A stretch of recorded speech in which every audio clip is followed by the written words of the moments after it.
Hello guys! Magandang hapon po sa ating lahat or gabi na, ang oras na ba? 5:49. So ayan, may nagpadala po sa atin ng kimchi. Yung trending na trending dun sa may bayan. Yun ay taga dito lang sa amin, sa may likod. So ayan, na-feature na rin siya na isa naming ka-vlogger.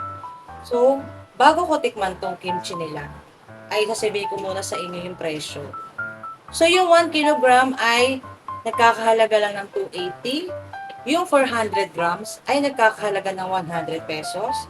Yung 200 grams ay 50 pesos. Yung 100 grams ay 30 pesos lang. Napakamura. At ang sarap i-partner yan sa kahit anong ulam tulad itong siomai at fried chicken. So, itong hawak ko ay yung 400 grams, yung 100 pesos. So, ayan. Titikman natin ngayon sa kanin. Uulamin natin yung pritong tilapia.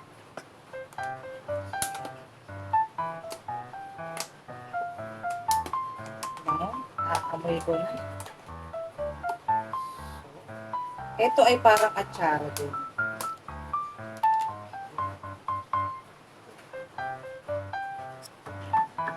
Tikman natin siya sa tilapia. So, ayan. Init. Kakaprito lang kasi. Ayan. Kuha tayo ng konti. Ang daming laman.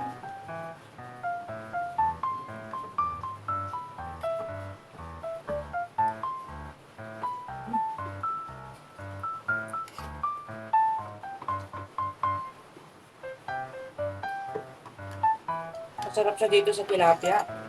Siyempre, sa siomai naman tayo.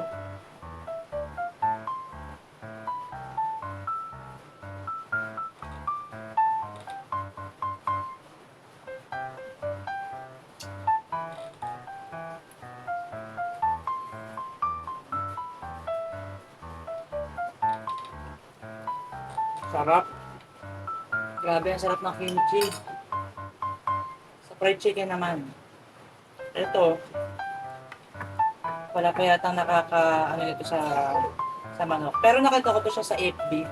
Merong nag-try ng kimchi sa fried chicken. So, tikman natin kung talagang masarap.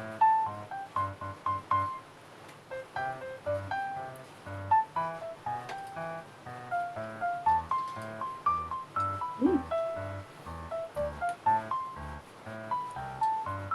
grabe. Sarap.